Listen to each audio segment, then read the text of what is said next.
Okay, so before we jump into talking a little bit about book two, let's go ahead and talk a bit more about book one. So for readers that haven't maybe read book one yet, can you give them a little bit of backstory on that? Yeah, so book one mainly takes place in the city kingdom of Palencia, and it's kind of a little more intimate in the way that it focuses on like the local criminals, taking down the flesh trade and the drug trade. Well, there's three stories going at once. That's kind of Enzo's, and then the spy master Casey, hers is kind of like an espionage. She's going through like the politics of court and backstabbing and all that, kind of almost like a Game of Thrones a little bit. And then Everett is on a kind of like Da Vinci Code quest, I would say, like National Treasure almost, where he's solving these puzzles and there's all kinds of mysteries to figure out in order to find an artifact. And at the end, they do find an artifact.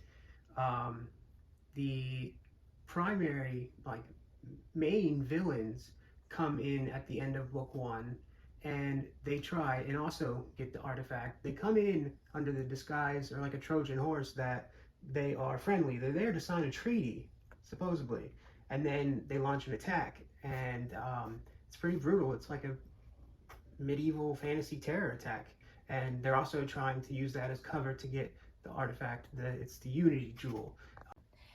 You've got the three rotating point of views, right? You've got Casey, you've got Vigil, and you've got Everett. Yes. Without spoiling anything, why those three?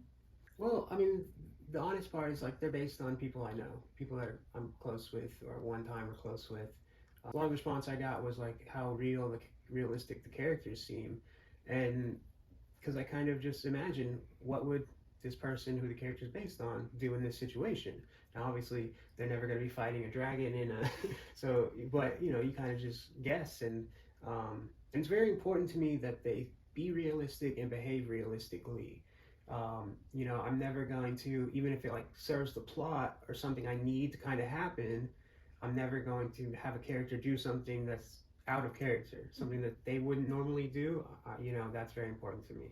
Yeah, that definitely makes sense. So Casey is your spy master. Yes. What's it like writing a character who knows everything all the time? She's very much reads all the rooms she goes into. She's very competent, and I guess I kind of tap into times where I was in high risk situations or like even incarcerated. Like you have to protect yourself and be hyper vigilant and notice all the details and how everyone's behaving around you. So I kind of draw on that a little bit when I'm writing it. But yeah, she's very good at what she does, so that's kind of fun. Yeah, she's definitely one of my favorites. What kinds of things do you want readers to know about your magic system going in? Like, I know it's a hard magic system, but Yeah. kind of explain that to me a little bit. Sure. So in the books, we refer to them as gates. They're never referred to as chakras, but that was kind of where I got the idea. And so the first four lower gates are based on an element, and a mage who has one of those gates open can allow Anu, which is like the basic kind of energy, magical energy, to flow through them and turn into or manipulate that element. So, they bring in, goes to their fire gate, and then they can manipulate fire. And that, the mage stuff and the elements is done kind of just with intention and body movements and stuff to control what you're casting. Kind of Avatar: The Last Airbender style. Very, very, very similar. And then there's the third eye gate, which allows telepaths, and Drake, the young boy, is one of those, and it's an extremely rare gift even in the world. And then finally, there's the crown gate, and the crown gate allows for telekinesis, but also sorcery. And sorcery is more not like shoot a fireball, but unlock that door or repair something or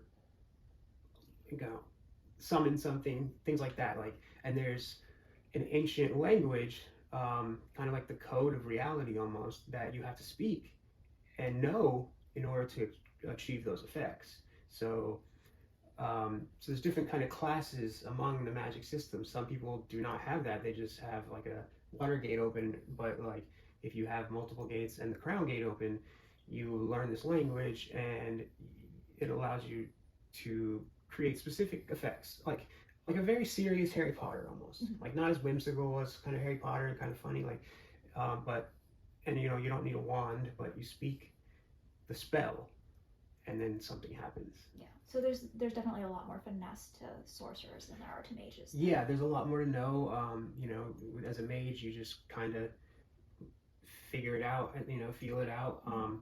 As a sorcerer, you have to get the syntax, the spelling and everything correctly. You have to pronounce it all correctly in order for the result. And also, you know, sorcerer has maybe 50 spells that they know, so choosing the right one, you know, especially under pressure, is more difficult than just fireball. That definitely makes sense. So let's talk a little bit about how it's been since the launch of book one. Sure. It's been what's it, 28th? 28th. So it's been 28 days since the launch. So we're coming up on the end of a month. It's been pretty good. You know, obviously I was hoping for a little more success, but we've had success, especially, you know, in our position. There's, you know, I don't have like some huge YouTube following. I've never written any books before for anyone to, you know, so I don't have a huge marketing budget. So just from posting on Facebook and a couple of people on Amazon finding it has, you know, definitely been more than I can ask for.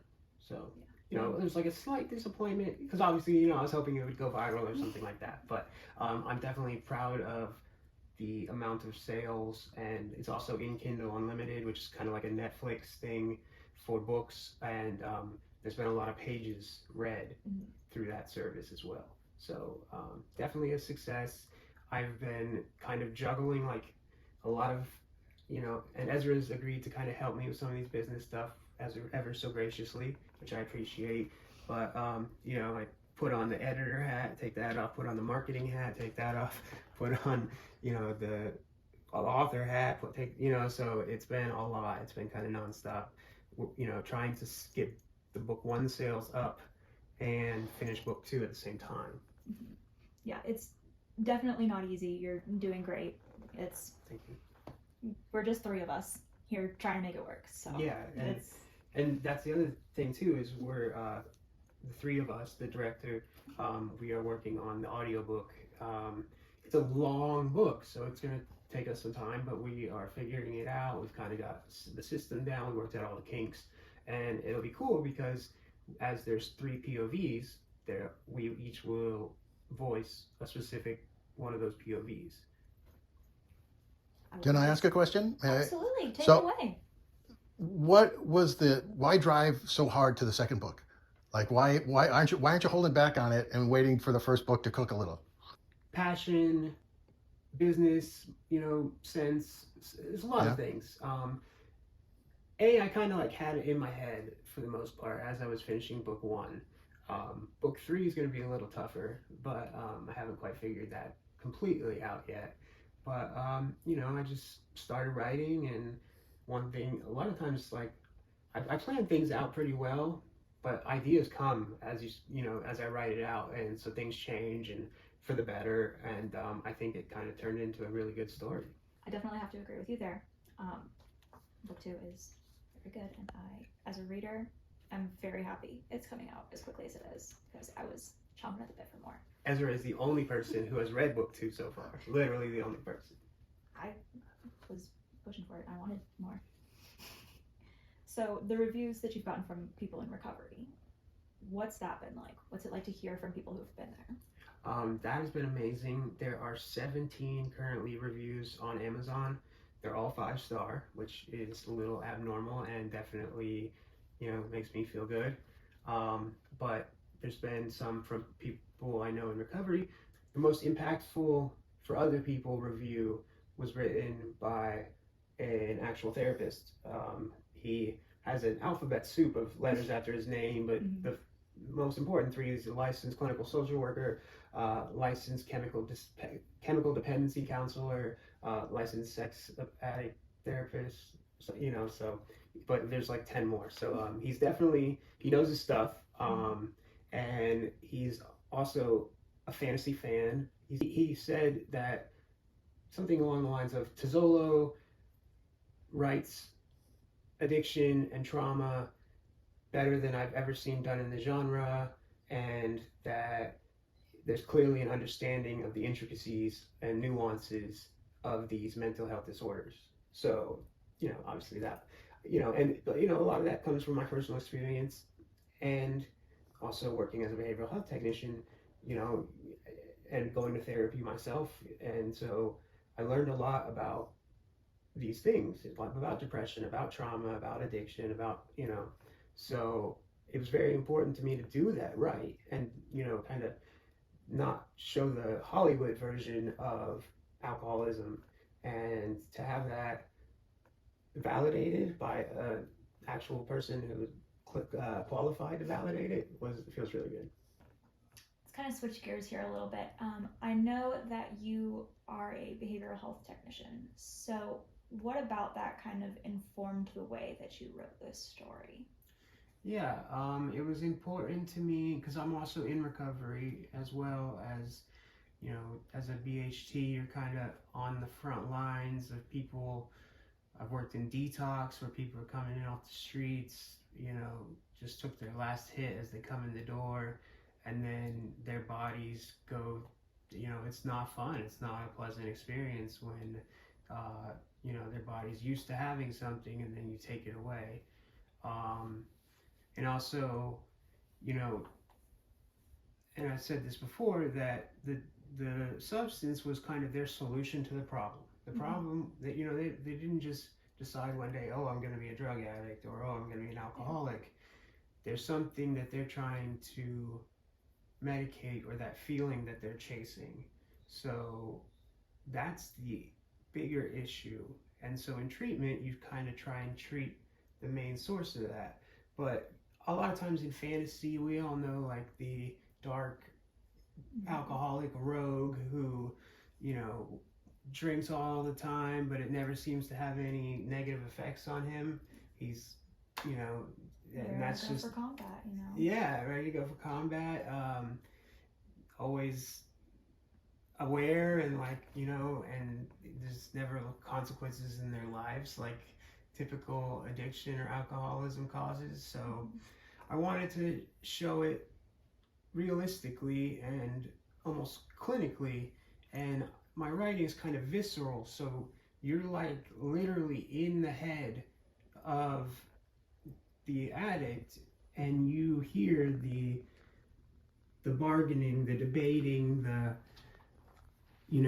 craving, all that stuff. And one of the best compliments I've received is my elementary school art teacher read the book, and she said that she shared that her son struggled with alcoholism for a long time, and she never understood it, but reading the book, the way it goes through the character's mind, she felt like she finally got a little glimpse of what happens behind his beautiful eyes and in his brilliant mind, as she said. I'm sure that something like that would be really powerful to you to hear. Yeah. Completed the book. Messaged me at 1:30 in the morning to tell me that, she was boohoo crying over some of the unfortunate things that happened. And I've definitely taken the term and ran with it. She called it the good book trauma that makes you forget about your own stuff for a little while. So that was, as a writer, kind of like the biggest, okay, because I've never written any books before, and certainly never published anything. And so with my mental health, my mind's telling me I'm a terrible writer, no one's gonna read it, no one's gonna buy it, this is a big waste of time. And that was the first part of me kind of getting some hope that okay, maybe kill the imposter syndrome a little bit. Yeah. paralyzed. And that's one thing about my world is, as much as I would like to as the writer, I have to make the consequences permanent. I can't just let there be, some healer that comes and heals everything. So Everett loses his hand and gets a new kind of like crystalline prosthetic one, that the Unity Jewel kind of seeded, or was the source of the growth, regrowth. And yeah, and then Okay, so book 2, The Princess of the Locked Heart. Tell me a little bit about that title. So the title refers, without giving too much away, the title refers to a actual fairy tale that exists in the world. Okay. And it is far more than it seems. There's a lot more that meets the eye than just a simple child's fairy tale. But basically the story goes that a princess had this locked heart, which is, a powerful artifact of great value in her castle. And then while she was away, a monster came and kind of took over the castle. And so she needs a valiant knight to help her get her treasure back. And so then at this point in the world, the child has 3 options of how to end the story.